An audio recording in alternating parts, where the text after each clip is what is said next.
एक राजा गुणों का अद्भुत पारखी माना जाता था। जिस तरह कंकड़ों के ढेर में से असली हीरे को सच्चा जौहरी पहचान लेता है, वैसे ही वह राजा इंसान की परख कर लेता था। एक दिन वह अपने दरबार में बैठा अपने सभासदों से विचार विमर्श कर रहा था कि तभी एक व्यक्ति दरबार में बड़े संकोच के साथ आया। आगंतुक व्यक्ति बेहद फटे पुराने कपड़े पहने था। उसके चेहरे से जीवन की विफलता झलक रही थी। उसके पास एक बड़ा सा गट्ठर था। उस दरिद्र व्यक्ति की वेशभूषा को देखकर दरबारी नाक भौं सिकोड़ने लगे, पर राजा ने उनकी ओर विशेष ध्यान नहीं दिया। उसे महामंत्री से भी ऊंचे आसन पर बैठने का संकेत किया गया। दरबारियों को राजा के इस व्यवहार पर आश्चर्य तो हुआ, मगर वे डर के मारे खामोश बैठे रहे। आगंतुक भी अपेक्षा से ज्यादा सम्मान पाकर चकित था।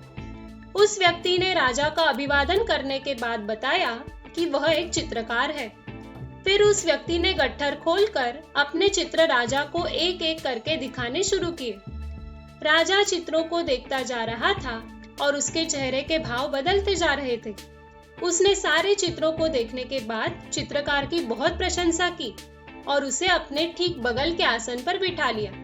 बाद में राजा ने उसे बहुत सा धन और उपहार दिया तथा दरबार में फिर आने का निमंत्रण भी। चित्रकार राजा का व्यवहार देख बहुत चकराया। आखिर उसने जिज्ञासावश राजा से पूछ ही लिया, महाराज, एक बात मेरी समझ में नहीं आई। राजा ने प्रश्न किया, कौन सी बात?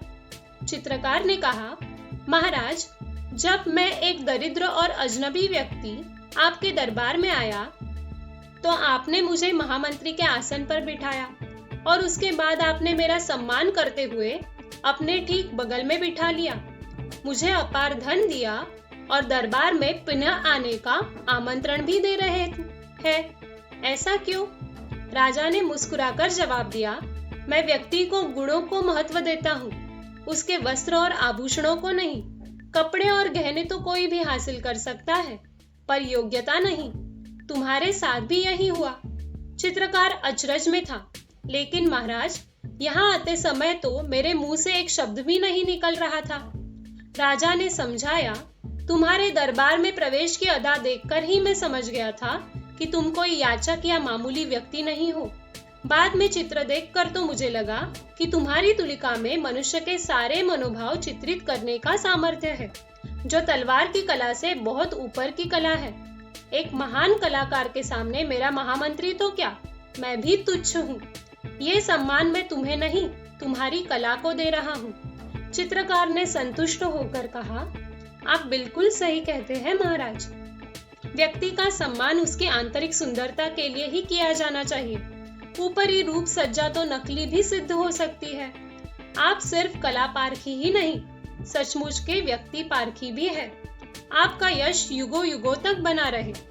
राजा सिंहासन से उतरकर चित्रकार को महल के द्वार तक छोड़ने आया और बोला, गुण के गाहक सहस्र, बिन गुण लह न कोय, जैसे कागा कोकिला, शब्द में अंतर होए। इस बात पर नगरवासियों ने भी तेज करतल ध्वनि की और चित्रकार अपने मार्ग पर चला गया। दोस्तों, उम्मीद है ये कहानी आपको जरूर पसंद आई होगी। धन्यवाद।